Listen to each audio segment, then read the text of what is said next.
What's the difference between rest stroke and free stroke when doing finger picking in your right hand on your guitar? Let's break down these ideas so you know not only what they are, but when you would want to be using each one of those techniques.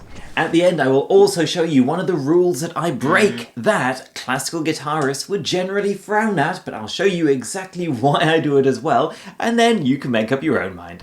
My name is Asena. I've been recording, touring, teaching for years now, and I'm here to show you the science and the mechanics behind your guitar technique so you can skip the years of trial and error and instead skip all the way to what actually works. If this sounds like it'll be useful to you, follow so you see the videos as they come out, but for now, let's get into some ideas. So we have rest stroke and we have free stroke. The key difference here is rest stroke, when you play the string, it's going to pull back and your finger's going to rest on the string lower. On the other hand, free stroke is going to curl over the string you want to play, but then miss any of the other strings and instead just curl into midair. But what are going to be the differences in the sounds and what's going to be the advantage of using one over the other? Well, let's start by breaking down rest stroke first. One of the biggest mistakes people make in playing the guitar with fingerstyle picking is they lift the string up and get a twang sound when they play.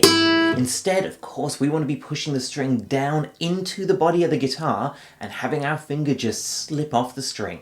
When we're playing rest stroke, this is the default way the string moves. It's impossible to play rest stroke without pushing the string into the guitar.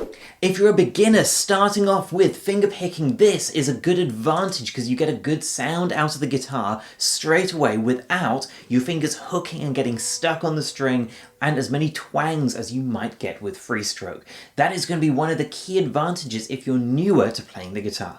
Rest stroke is also going to be a lot louder and with more body behind the sound. When you're playing free stroke, you can get a clear sound, but it won't have that same punch that you might want in, say, Spanish music.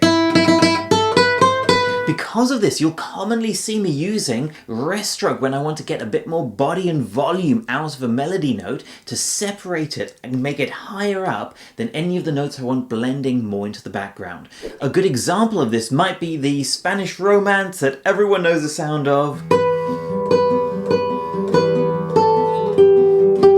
In that, I'm using rest stroke on that melody note so that I can separate it out at a higher volume, and the rest stroke will also keep that warm body to the sound while I do this. But one of the disadvantages of using rest stroke is you do rest on the next string down, and when you do this, you can't use it in a chord because if you're playing both the notes together, your top finger is going to rest on the lower one and stop it from playing. And this leads us into some of the advantages of using free stroke instead. Free stroke is used probably over 90% of the time with fingerstyle playing because you can play chords, you can play with your thumb, you can play strings next to each other far easier without your finger resting and stopping the next string down. With the only disadvantage compared to rest stroke being that you don't quite get that big punchy volume out of it.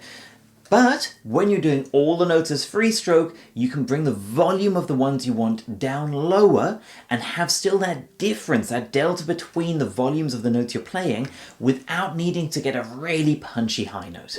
Because free stroke has very few disadvantages compared to rest stroke, it's generally a safe bet to play wherever you want to play it as long as you've got used to the technique. As a beginner, it might feel slightly trickier to get hold of, but when you've got that familiarity, it's going to be used over 90% of the time.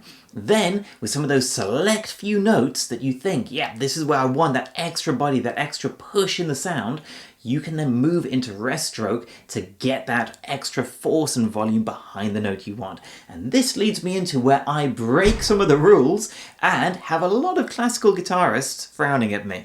If you were very observant, you would have seen earlier on when I was playing the Spanish Romance, what I was doing in my right hand is I was doing a rest stroke on the high note.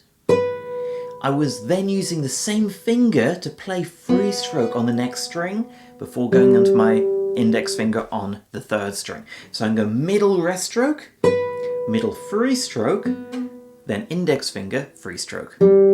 Using the same finger twice is one of the rules that people say absolutely do not do. And in most places, Yes, I get it. If you're using the same finger multiple times, you are doubling your efforts. It's like hopping instead of running. The finger has to reset before playing again, and this is going to add a lot of tension and slow you down. But my logic here is my finger's already touching the next string down, so it's no extra effort, there's no reset, there's no extra time or movement. If anything, there's less because I'm already touching the string ready to play. In the case of the Spanish Romance, that is where I get a nice divide between my melody at the top and the other notes lower down in the arpeggio that I want to blend in.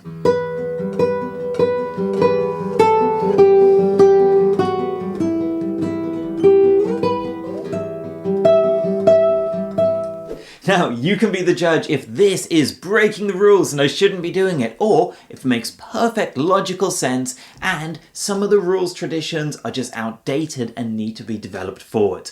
If this has been useful to you as ideas, like, follow, subscribe, all of the good stuff, as it really helps get this content out to more people who are looking to learn and push forward their guitar playing just like yourself. And if you want to go into more depth on some extra techniques in the right hand, check out this video where we cover the hand angle and the difference that makes in your playing. I'll see you in there.